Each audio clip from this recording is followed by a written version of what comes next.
Hi, everybody. This is Akiko Fujimoto, music director of the Mid-Texas Symphony. And today we are joined by our guest artist for this upcoming concert, Sibelius Second Symphony, Micah Wilkinson on the trumpet. Micah, welcome to our pre-concert lecture. Thank you so much for joining me. Thank you. It's a pleasure to be here. I'm really looking forward to the concert. Excellent. Well, Micah, you're the principal trumpet of the Pittsburgh Symphony. Are you tuning in from Pittsburgh right now? I'm in my home trumpet studio in my basement in Pittsburgh. Yes. Awesome, great. Well, tell us a little bit about how you got to Pittsburgh. I know you've had many different positions with many different orchestras. Sure. I bounced around a bit. I came to Pittsburgh from San Diego, where I played principal trumpet for about 3 years. I've been in Pittsburgh now about 7. And before that, I had positions in the section. So before I was playing principal, I was playing second and third trumpet in Houston, in the San Francisco Symphony, in the Oregon Symphony in Portland, Oregon, and in the Tucson Symphony in Arizona. That was my first job. Fantastic. You've been all over the United States, and I know that you, with the Pittsburgh Symphony, you have toured all over the world. It seems like your orchestra goes on tour almost every fall. What are some of the highlights from different international tours that you've done with the Pittsburgh Symphony?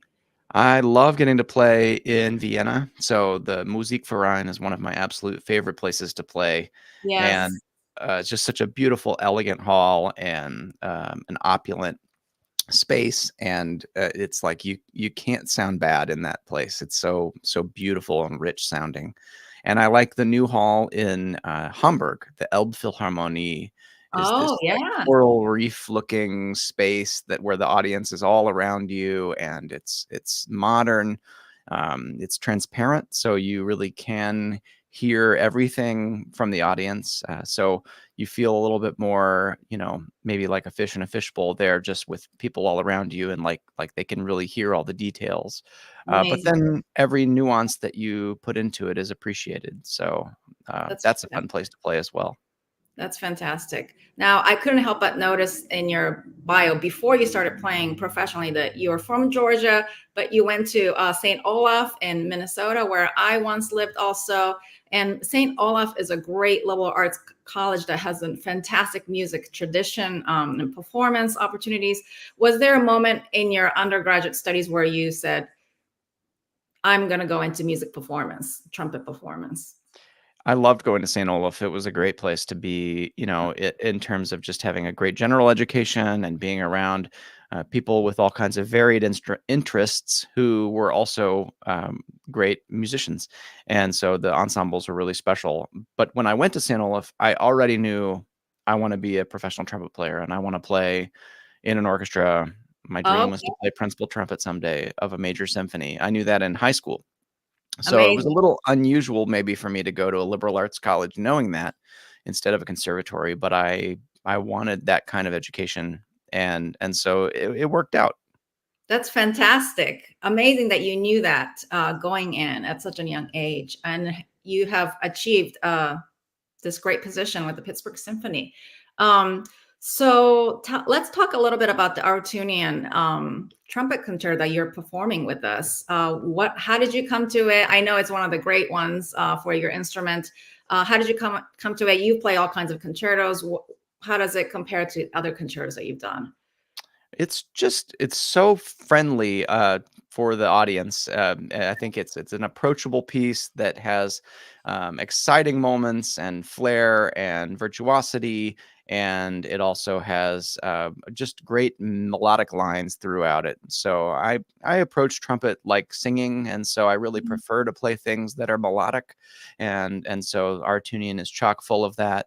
It Yeah. sounds like it's based on these Armenian type folk music, and so it sounds improvisatory at times. It Yes. has a really interesting scale to it, and so I enjoy that, and I think it has a great variety of colors. It has a more kind of forte, all out playing at the beginning and the end that's got this bravura, and yet it has some really sensitive lyrical passages, including one with a cup mute That's the mute that I stick in the bell that has a more covered, blanketed quality of sound. So it's nice to have a variety, and it's got a really flashy, fun cadenza at the end. Yes, I wanted to ask you about that. Will you be playing the Timofey Dockschetzer cadenza, or?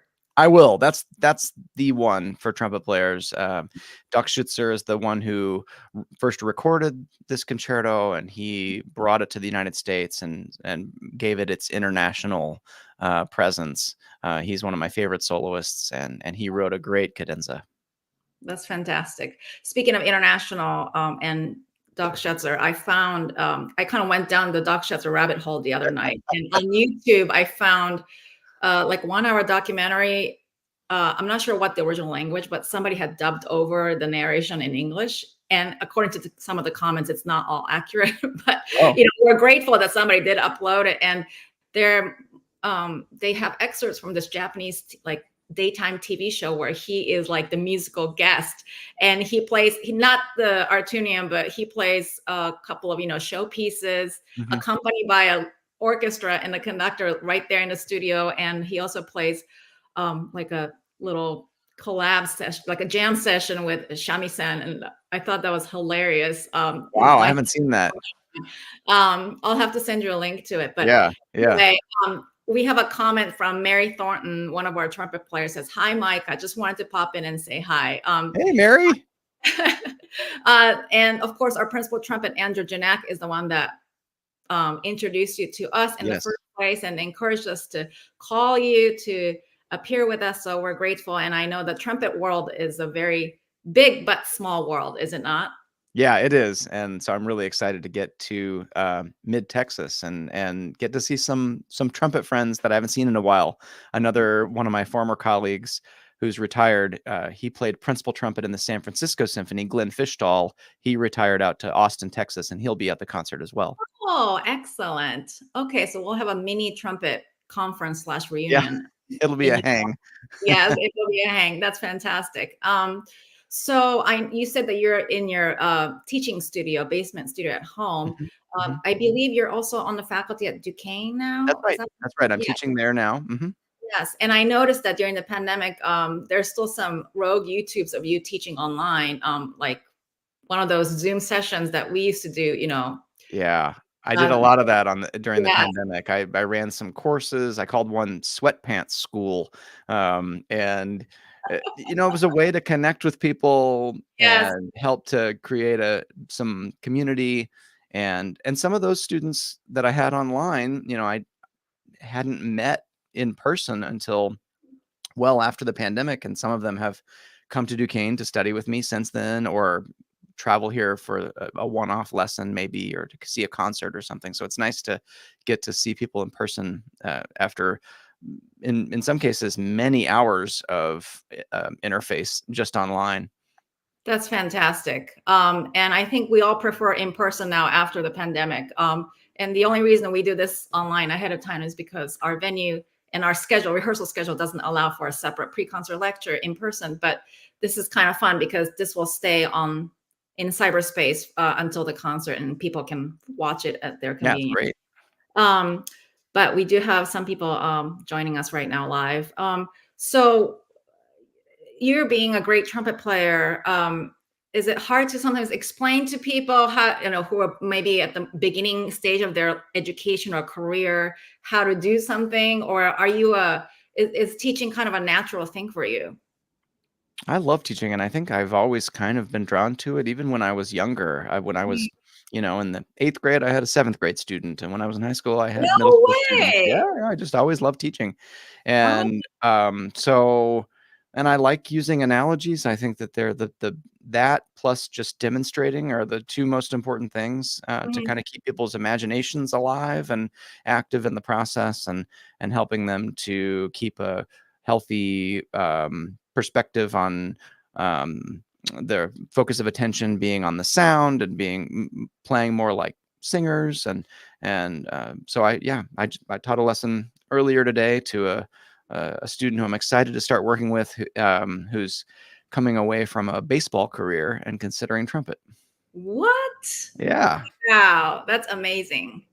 Well, I guess there's a lot of athleticism, artistic athleticism in trumpet playing. Well, and I was able to use the same analogies. He was a pitcher, and so I'm thinking about the ways that he would have that would have been effective for him in pitching, and not maybe necessarily controlling every little thing that he's doing with his hand, but instead focusing more on where he wants the ball to go. And he's nodding like, yeah, exactly. So, well, that's what we do with our sound. That's amazing. It's the follow through, and not just Yeah, the right, right. inspiration. You can come up with all kinds of analogies. Yeah. Yeah. So I want to get nerd out a little bit, since you're in such a great orchestra, Pittsburgh Symphony. Um, what is it like, as opposed to playing the concerto in front of the orchestra? What is it like to sit in that chair, principal chair in the orchestra, which is usually in the back row, and play these great works?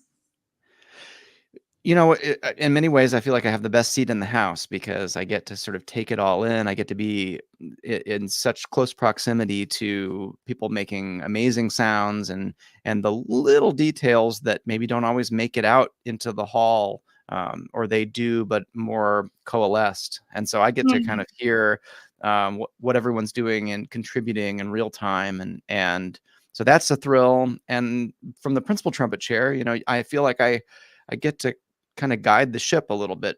Yeah. I think that voice in the orchestra has a larger impact than any other voice in the orchestra in terms of the timbre of the orchestra when it's playing. And so if I'm connecting my voice to the strings and to the woodwinds, thinking of myself as sort of that peak of the brass sound, then I can really help to shape the timbre and the character of things. I love that. I really get a thrill from playing with the Pittsburgh Symphony, especially. The first time I played with this group, I was coming from San Diego, and I got the call to come out and play just guest principal, and it was on Stravinsky's Petrushka, which has Wow. a lot of prominent trumpet solos. And Yes. 2 weeks later, I came back and played Pictures at an Exhibition, which again starts with solo trumpet. And so Yeah. to have those two experiences right away, and to get to feel like, wow, the way that I play just fits this orchestra, and I don't really have to change what I'm doing dramatically. That was really important to me. I think for people who don't play in orchestras, it's hard to understand maybe the element of the fit. Mhm. It's like, don't you just have to be the best, or, it's not just technical brilliance, or can you talk a little bit about the work that goes on within your section, whether it's 2 people or 3 people or 4 people, depending on the piece, and also the whole brass section, horns, trumpets, trombones, tuba, maybe some other instruments, depending on, pieces. Sure.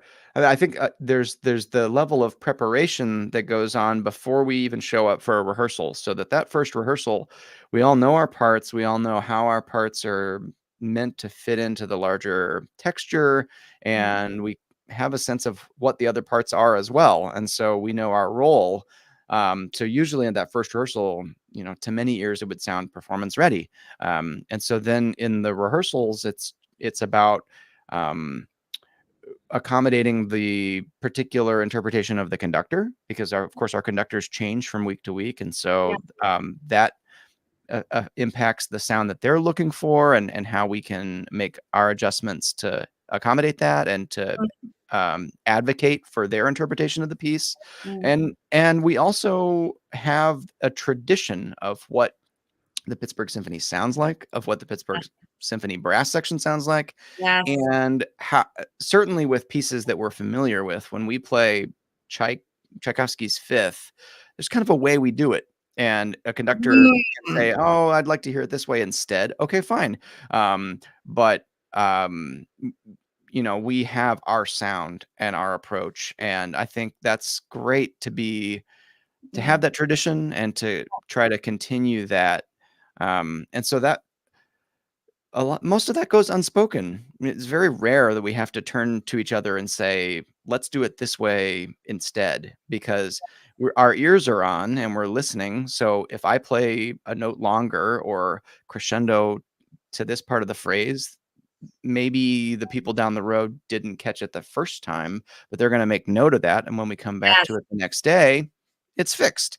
And if after that time it isn't, then maybe I'll say, hey, let's go towards this note here in the phrase. Or I might say, what do you guys think about that phrase? You Yeah. know, I'm not Yeah. the only one with an opinion. That's well said. But I do. You just pinpointed something that I just love about orchestra music is the unspoken. Of course, I talk because I'm the conductor in rehearsal, but a lot of stuff. 90% of the work is done unsaid. Right. Listening, visual, and I just love the meeting. Of course, as a conductor, I love the meeting of the orchestra that has a certain tradition and way of playing Hmm. and Hmm. personality, Hmm. and the guest conductor, or if you end up becoming music director, you develop something long term. But I just love that first clash in a best way sense, the meeting of the minds. Hmm. It's like, oh, okay, that's how you do it. Okay, okay, I got you. And that kind of negotiation in a positive way. Right. uh, and In a sometimes you sense, like an orchestra with a tradition is like a sports car, and every sports car might be a little bit different. So you step into a Ferrari, well, as the conductor, maybe you still get to drive it around the track, but that car can do certain things really well, and you're kind of discovering what that is. Yes. Well, I think we're so lucky to have you this week. We're stealing you away from the busy schedule of the Pittsburgh Symphony, so we're really grateful that you could be with us for this upcoming concert. What is it like for you to kind of play orchestral trumpet most of the time, but once in a while pop out and do a concerto? I mean, it's certainly a shift. I'm used to hearing myself from the back of the orchestra. I'm used to hearing myself kind of integrated, and so to step out in front is different because, well, first of all, I'm not used to hearing the violins so loud. Well, That they're always used comes as a to. shock to me. It's like, wow, there's a lot of you, and you're louder than I realized, Yes. because they're Yeah. right there. Yeah. And Yeah. so just kind of reacclimating and standing is different than sitting, Big. and so leading the timing from the front of the stage is different. I usually from the back of the stage have to really kind of play on the front side of the beat, and Hmm. that feels different when you're at the front of the stage. You don't quite have to do that so much. And as Yeah. a soloist, you also don't have to. I feel like in the orchestra, we have to exaggerate so much what we do dynamically and with these characters, and the way we articulate is it can kind of feel a little more blue collar back there, and as the soloist, you get to showcase a little more artistry and Hmm. subtlety. Um, Hmm. so it's not something that I do all the time. Yeah. And so it is a shift, but I really do enjoy it. And they inform each other, probably, and refresh you from Absolutely. your Absolutely. week to week work. Now, just to prepare our audience for the Arutunian, if they don't know it, it's one movement Right. work. There's no Right. break, but there are multiple different parts to it, and it lasts about 16, 17 minutes. And there's a lot of back and forth between you and the orchestra. Mhm. Um, what is it like to play? Because I'm sure the other standard concertos are in multiple movements. Mhm. What is it like to play this whole thing in one standing? I think it just has a great flow to it. There's just no, parts that no that lull, or that, where there's kind of a letdown. It just Oh, flows, and it's written so well that the orchestral parts are interesting for the orchestra players as well as for the audience. You don't get the sense that, it's just an interesting solo part and kind of a background music to support that. It really is, a cinematic yes. orchestra part. And so I enjoy listening to it, from my perspective, and I think for the audience too, they'll feel like it really works seamlessly. I agree. And this is why when we were tossing around ideas for different pieces, I asked you to do this because I felt like that's what our audience at the Mid-Tech Symphony really enjoys. And I just felt like it would be a really great fit from stage to the hall. So, well, I want to wrap things up for you because I know you're busy and you have more teaching and playing to do today. What are you looking forward to after you leave us? Other things in Pittsburgh that I have coming around the corner. Well, we're doing the Alpine Symphony by Richard Strauss in November. That's a wonderful brassy work, and I just love the scope of that piece. It's a wonderful tone poem, and I program and curate our annual holiday brass concert, and Oh, so fabulous. that's a fun thing that we have coming up at the beginning of December. We have a couple different shows of that. So, That's great. and that helps me kind of as I'm formulating the program to think about something different too. It's a different part of your brain. Exactly. Exercise. So, well, great, Micah. Thank you so much for joining me today for this talk. I know our audience will love to see you and hear you. So we'll see you in New Braunfels very soon. Safe travels to you and your family. Thanks. We're Yeah, all looking forward to it. we're looking forward to it. So, okay, we'll see you very soon, Micah. Okay. Thank See you you. soon. Take care. Bye. Well, that was Micah Wilkinson, our soloist for our upcoming concert, Sibelius Second Symphony. He will be performing Arutiunian's Trumpet Concerto. So we're very excited and honored to have him. Well, now let's shift our focus to the other two pieces on the program. We have a kind of a Nordic thread going on. We have two composers that were actually born in the same year, on 1865, and they were each sort of wound up being the national composer for their country each. So the first composer is Carl Nielsen, a Danish composer. And Carl Nielsen was born on a farm on an island. He was in a kind of a rural, remote situation growing up, and he played a trumpet actually, as well as the violin later. And he is very well known for his six symphonies, especially his fourth, fifth, and sixth symphonies, especially number four, Inextinguishable, as well as his opera Masquerade. But I think what the piece we're playing, the Helios Overture, is probably one of his most populist works. I think some of his other works sometimes tend to sound complicated or kind of edgy, but this one is very listener friendly and just absolutely beautiful. This overture was written by him when he was in Athens, Greece. Actually, he wasn't at home in Denmark. He was accompanying his wife, who's a sculptor, and she was studying, Greek history, ancient history, and so he wanted to also study archaeology and a lot of different things. And so while she was at work during the day doing her research, he would be, you know, at their temporary home composing. And this piece. Helios is the god of sun from the Greek mythology, and this is exactly about the sun. It is about the sunrise and then sunset over the Aegean Sea that he was witnessing as he was living in Athens during this temporary period. It's very gorgeous piece. Takes about 10 minutes. And I would say he spends a good portion of the piece, maybe about first 5 minutes, on the sunrise. It begins very softly, very mysterious, almost from nothing. And then you start to hear a horn call, an octave horn call. Da, da. And then you hear the minor seventh. Da, da, da, da, from another horn player, and the horns kind of come in one by one, and they overlap with each other, kind of creating a very interesting harmony mixture of sounds.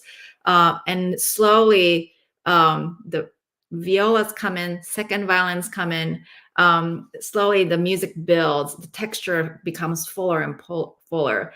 And his harmonic shifts are very mysterious sounding, very clean and clear shifts, very easy to detect, but how he follows one after the other is very sometimes surprising in their how they shift. And then slowly, this is a slow burn. For those of you who are expecting sunrise from Also sprach Zarathustra by Richard Strauss, kind of, the 1 minute quick bam sunrise. This is not it. This is a slow burn, very slow increase in texture and dynamic, and things kind of melodies starting to kind of appear one after another.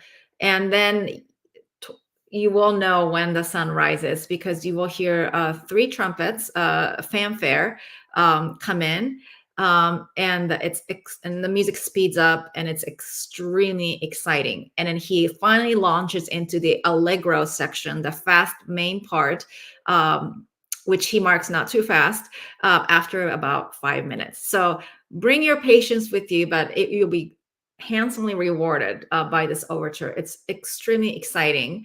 In the middle, of course, there's all this faster music, exchange of different lines, bum, ba, ba, ba, ba, ba, ba, ba, very kind of fanfare like, so very bright feeling, very appropriate for this godson who apparently was always riding on a golden chariot. And At the end, there's a presto section, super fast section, very virtuosic from the strings. And then the music melts back into the recall of the sunrise music, meaning the sun is now setting. The day is over, and the sun is setting over the Aegean Sea. And it's absolutely gorgeous. And the music starts just as it started, with the low strings hum. This time it's only cellos instead of cellos and basses. But at the beginning, both sections kind of have this swell on one pitch, long swell, and dissipating after the swell. Well, this time it's just the cellos, and they will swell and decay, and you know that the sun set. So it's an absolutely beautiful journey from sunrise to sunset. I think you'll really enjoy Carl Nielsen's Helios Overture. Our other piece by our other Nordic composer is Jean Sibelius' Second Symphony. This will be after the intermission, after the Arutiunian Trumpet Concerto.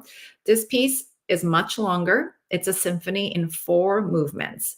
It's his second symphony out of 7. Jean Sibelius wrote 7 symphonies, and he started the 8th, but never finished it. And actually, I think he burnt his drafts in the fireplace.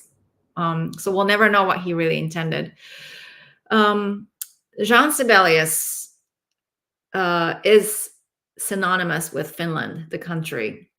Sibelius came to prominence, and especially the Second Symphony, when the country of Finland had this sanction from Russia, and they were not allowed to be Finnish. They were already quite Swedish. A lot of people were speaking Swedish because that was the official language. Finland had been under many different countries' reign, so to speak. And so they always struggled to kind of proclaim and hang on to their original heritage. So Sibelius was actually growing up in a Swedish-speaking household, even though he was Finnish, and that's what he spoke. But right around the time when he was growing up, they did start to have bilingual schools in Swedish and Finnish, and there were pro-Finnish independence, people that were really starting to kind of start this movement. And when he married his wife Aino, who came from a family of Finnish independence activists, he finally really mastered Finland and really started to look into Finnish culture, history, folklore, and some of his earliest orchestral works, like Kullervo, were based on Finnish folk tales. So ironically, that's how he started, even though today he is absolutely synonymous with Finland. He is Mr. Finland. And that's because through pieces like Finlandia and his Second Symphony, which are both very heroic and have a journey from trouble and to, trial and tribulation to triumph. Those pieces really helped the Finnish people strengthen the Finnish independence movement. So whether he meant to or not, he became the symbol of Finnish independence, especially with these pieces, but his entire career. The Second Symphony, originally he wrote, actually, while he was in the Mediterranean too. He was vacationing in Italy in a village with his family. They had just had a death in the family of his infant daughter. And I think his doctor had ordered that, they changed scenery. So they were in Italy and not in Finland when he started work on the symphony. He initially was not planning to write a symphony, but he had a bunch of ideas for tone poems, which are somewhat shorter, orchestral works with stories or some sort of program. And especially the piece that wound up being his second movement for this symphony, above his sketch, he talks about Don Juan, and how Don Juan meets death in face to face. And so people have wondered, if he had, since he had recently watched Mozart's Don Giovanni, the opera, if that influenced him to write this. But regardless, he took these sketches and they became kind of the foundation of this 4-movement work. It is a 43-minute work. And there is no story that he wanted to attach to it, even though, like I said, because of its kind of journey arc into triumph, people love to associate stories with it. There is something that is very unique about this symphony, and I think I should compare it to Beethoven's Fifth Symphony. Maybe that's the closest comparison.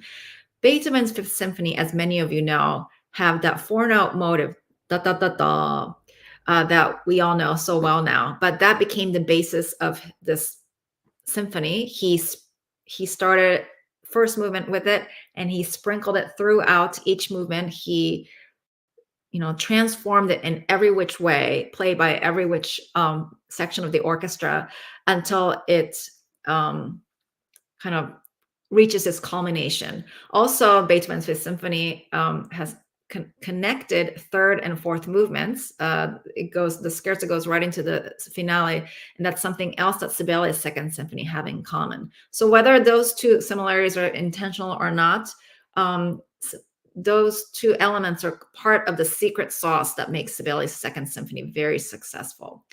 The motive that Sibelius uses in his Symphony Number 2 is a rising series of 3 pitches. We first hear it in the violins, da, da, da, F sharp, G, A. And then after that introduction of this string, ya, da, da, da, da, da, da, da, da, da, da, we hear the woodwinds come in like birds of nature with the reverse motive of that, dun, dun, dun, F sharp, E, D. And then so we start with da, da, da, and then da, da, da. And that's how the symphony starts. It's very beautiful. People cannot help but draw a comparison between his music and the kind of the cold, stark, but beautiful nature of Finland. And this first movement makes many listeners think about this, and maybe it will make you think like that too. Although, again, he has no kind of depiction or a storyline to it. So this 3-note motive, whether it's up or down, is transformed and mutated in different ways already from the first movement. Sometimes he scrunches it up in very fast, stuff like that. And in the second movement, the Don Juan movement, it makes an appearance after kind of this quiet introduction of the bass and cello pizzicatos. The bassoons, both first and second bassoons, will enter with this somber, gloomy melody, and they start their pickup, so to speak. That's kind of our musician lingo for kind of the beginning part of a tune. it is 3 notes, 3 rising da da da da. So he uses those 3 notes again here. The second movement is one of my favorite parts of this symphony. It starts gloomy, but it speeds up very dramatically. And in the middle, there are many beautiful brass chorales that are kind of like a soul crying out. It's very dramatic, very emotional. And the brass, he kind of extracts the brass section, oftentimes with the support of the timpani and the basses, to do their moment, and the strings and woodwinds are kind of resting, or maybe in a supportive role. It's very powerful. In the middle of this very dramatic dark movement, there is a moment, a theme that is very I don't know, suddenly like the light, there's light in the middle of this darkness. This theme is played by the strings first, very beautiful hymn-like melody from all the strings, very kind of gauze-like texture, very super quiet and fuzzy. This theme, on his draft, he put Christus above it. So there's definitely some sort of religious undertone to this hymn-like melody. And this is kind of our one repose from all the darkness and the trial and tribulation of the second movement.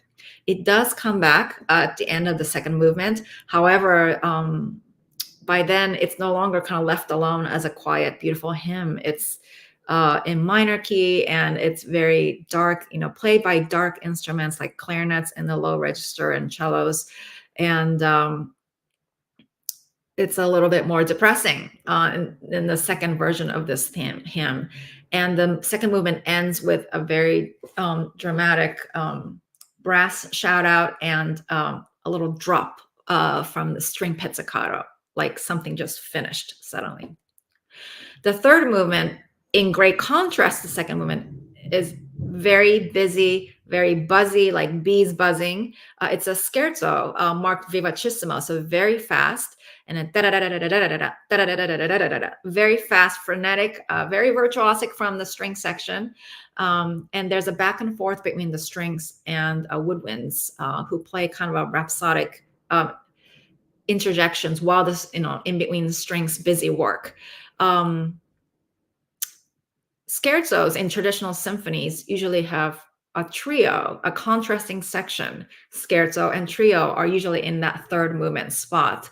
And this symphony is no exception. This trio portion is slow.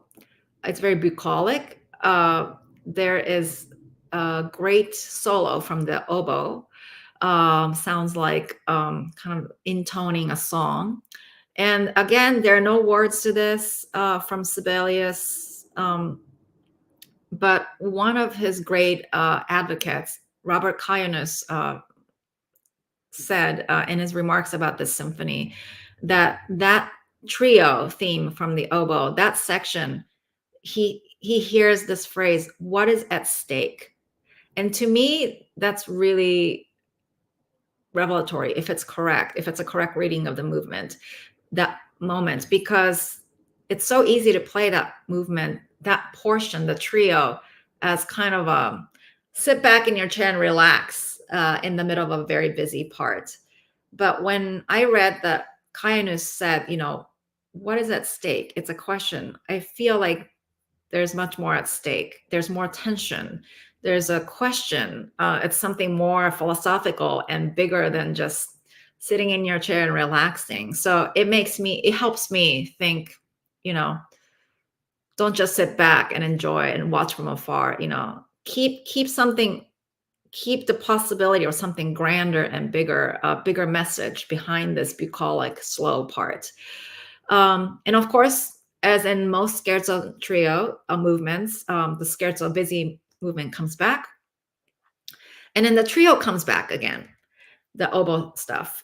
But this time, the second trio develops into something more. Something is going on. Music starts to churn. And instead of going back to the scherzo, it starts to kind of cook It gets thicker, and like really thick sauces, cooking on the stove. And then you hear this very bright horn call from far away, and you think, what is going on? But you have no time to think, because this music develops and develops until you cannot contain it anymore. The energy is so high, and he jumps us right into the finale. So very similar to the Beethoven Fifth Symphony in structure, that going from a third movement to a fourth movement. I remember kind of thinking back to Beethoven's Fifth Symphony. For those of you who know that transition, I remember a conducting teacher of mine in Boston said he went to Boston Symphony's performance of Beethoven's Fifth once, and then he saw a patron get up in the middle of the scherzo, because I think they had something to do, they had somewhere to go, or they got bored, and with all this quiet, mysterious music, and somebody told them to sit down and say, don't leave now, because there's something coming up. You're going to miss it. You're going to miss it. So whoever this patron that almost tried to leave at the end of this third movement was lucky that they got to stay. Well, I don't think there's any danger of that with anybody wanting to stand up and leave in the middle of the third movement or toward the end of the third movement in Sibelius too, because like I said, it's so obviously going somewhere. And once the finale begins, the finale is the culmination of this three-note motive that we've been experiencing in different transformations. So da, da, da, da, da, da, da, that's the theme of the finale. And that 1, 2, 3, that's where Sibelius wanted to go. But of course, at the very beginning of the first minute, he gave us da, da, da, and then da, da, da, an inversion of it. So now we know the great mystery is solved. We are kind of in the home stretch, and we can enjoy this triumphant finale. It is so exciting, this last movement. I don't need to say much about it. This three-note motive and the theme will just take you to so many emotional places that you didn't even imagine. It's very exciting. And of course, he's not going to just let us off the hook easily. In the middle, there is a moment where the music does get dark and somber and kind of mysterious, like you're not sure where you're going. But in true Sibelius fashion, he brings us back to triumph, and this symphony ends in blazing glory. So I think you'll really enjoy it. For those of you who are interested, Sibelius wrote, as I said, 7 symphonies. The first and second symphonies are still sort of in the early stage, the romantic style. And from the third symphony on, his style starts to become a little bit more austere. And that might be why the second symphony is the most popularly programmed of all, although there are so many other ones that are great. But Sibelius's sound world is a little bit unique. So you might not be used to it if you're new to Sibelius, or if you only know Finlandia. But because this is a symphony and it's a 4-movement work, and he has to create a large structure out of this one single cell, he does need to broaden his, sound world quite a bit instead of just relying on certain tunes. And I would say, even though there are many beautiful tunes, melodies in this symphony, that's not what makes it Sibelius. What makes it Sibelius are the weird primordial sound words, like his little buzzing, fast eighth notes, or the rumbling timpani, or the very stark contrasting orchestration. Instead of using everybody in the orchestra, he will often have just very unrelated parts of the orchestra playing together, just very high chirpy instruments against very low rumbling instruments. And that contrast, that kind of sparseness, very much like the Finnish landscape, is what makes Sibelius so unique, even though this is a 4-movement, kind of a traditional format of a symphony that we love and are used to so much. So I really love this symphony so much, and I think you will too. So we look forward to seeing you on Sunday, November 3rd at 4 o'clock at Canyon High School Performing Arts Center. for Nielsen, Arutiunian, and Sibelius. Thank you so much for joining me, and see you soon. Bye-bye.